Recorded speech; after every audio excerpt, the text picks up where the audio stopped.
बचाने का कार्य करता है। मतलब कि जब हम लोग अगर खाना बनाते हैं तो हमारा जो हाथ है, अगर हमारी वो चूल्हे पे लग जाए तो हम लोग को फटाक से पता चलता है कि हमारा हाथ जल रहा है। तो ये फटाक से ज़्यादा बिजली की तार की तरह फटाक से ज़्यादा हमारी बॉडी में कार्य करता है और ये बताता है कि तुम्हारा हाथ जल रहा है, तुम अपना हाथ हटा लो, तुम अपना हाथ हटा लो। तो ये हमारा मतलब कि ये हमारा कार्य ऐसे करता है। ये जो केंद्रक है ये हमारे बताता है हमारे साधारण आवरण को, मतलब ये फटाफट मदद करता है हमारे कार्य करने को। तो ये यहाँ से जाकर हमारे मस्तिष्क को जाके बताता है कि तुम्हारा हाथ चल रहा है, तुम हाथ हटा लो। ये ऐसे होता है।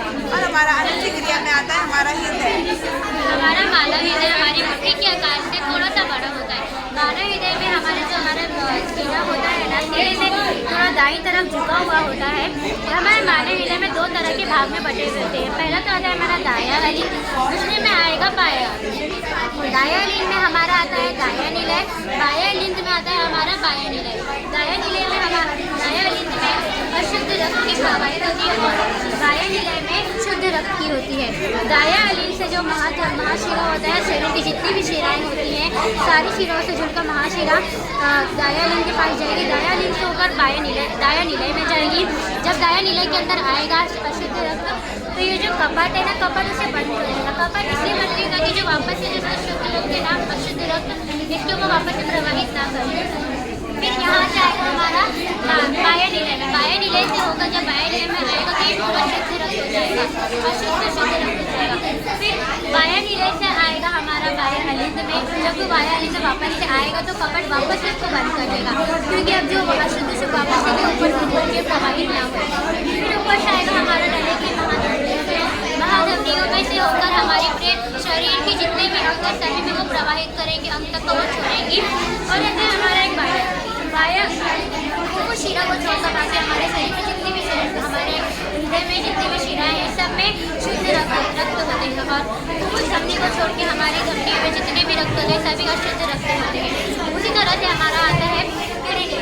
इसी प्रकार से हमारा जिस तरह से हमारे जो महाधमनी है, महाधमनी से होकर हमारे जितने भी रक्त है ना सब में जाएगी किडनियों के माध्यम से। किडनियों के माध्यम से वो रक्त है ना वो छानने की क्रिया करेगी। ये हमारा किडनी। मानवीय उत्सर्जन संस्थान। मानवीय उत्सर्जन संस्थान का मतलब होता है, उत्सर्जन का मतलब होता है हमारे शरीर में जितने भी उपयोगी पदार्थ है ना उसको छानने की प्रक्रिया को हम क्या कहते हैं, उत्सर्जन। और संस्थान मतलब हमारे शरीर के कई अंग जो मिलकर एक कार्य करते हैं उसे हम कहते हैं संस्थान। इस तरह से हमारा मानवीय उत्सर्जन संस्थान कहलाता है। ये हमारी किडनी, ये वृक्क शिरा, वृक्क धमनी, अधोशिरा, वृक्क, कुष्ठ महारोहिणी, मूत्रवाहिनी और मूत्राशय के माध्यम से पूरे जितने भी हमारे शरीर के ये अशुद्ध अशुद्ध पदार्थ है उसको बाहर मूत्रवाहिनी से निकालेगा। ये फिर आता है हमारा किडनी। अब हम इसको पूरा हम इसमें सिस्टम दिखाते हैं कि इसमें किडनी के अंदर असल में होता क्या है। ये है हमारे नेफ्रॉन्स हमारे एक किडनी में पूरे 10 लाख होते हैं। और ये जो इसमें छानने की प्रक्रिया रहती है, जैसे कि हम छानते हैं ना, चाय छन्नी रहती है, चाय छन्नी के से हम छानते हैं, उसमें जितनी भी हमारे पत्नी ऊपर आ जाती है। इसी की तरह से नेफ्रॉन भी छानने की प्रक्रिया करती है। हमारी जो नेफ्रॉन की जो रहती है ना वो आकार जो एक होता है ना कप के आकार की तरह वो नेफ्रॉन की जो आकार है वो रहती है। अब नेफ्रॉन जितने भी अशुद्ध पदार्थ हैं पूरे होके हमारे कुष्ठ महारोहिणी, मूत्रवाहिनी, मूत्राशय से होकर हमारे मूत्र नलिका से बाहर को निकलेगी। इसी तरह से आता है हमारा किडनी। उसके बाद किडनी कैसे हम कुछ भी बाहर का धूम्रपान करेंगे, शराब पीने से ज़्यादातर हमारी किडनियाँ खराब हो सकती है। इसका ज्ञात मानव को हमेशा होना चाहिए। इससे हमें शराब नहीं पीना चाहिए। शराब हम पिएंगे तो हमारी किडनियाँ खराब होती है। मान लीजिए अगर हमारी ये किडनी खराब होती है, अगर हमारी ये किडनी खराब होगी तो हम किसी से हम दान ले सकते हैं। लेकिन अगर हमारी दोनों ही किडनी खराब हो सकती है तो उसमें आता है हमारा डायलिसिस की मदद। मतलब डायलिसिस की मदद से हम उसको क्या नाम है, हम उसको अपने जो शुद्ध रक्त है उसे प्रभावित कर सकते हैं। और तो आता है हमारा डायलिसिस।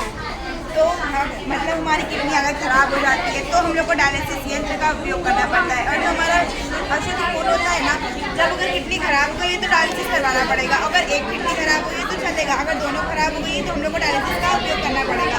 तो डायलिसिस यंत्र डायलिसिस यंत्र की वजह से होता है। तो जो हमारा अशुद्ध खून है ना वो डायलिसिस मशीन में जाएगा और डायलिसिस मशीन इसको शुद्ध करके हमारे बॉडी में रिटर्न डालेगी। तो ये यंत्र ऐसे काम करता है, शुद्ध करके फिर हमारी बॉडी में जाता है। ये होता है हमारा डायलिसिस।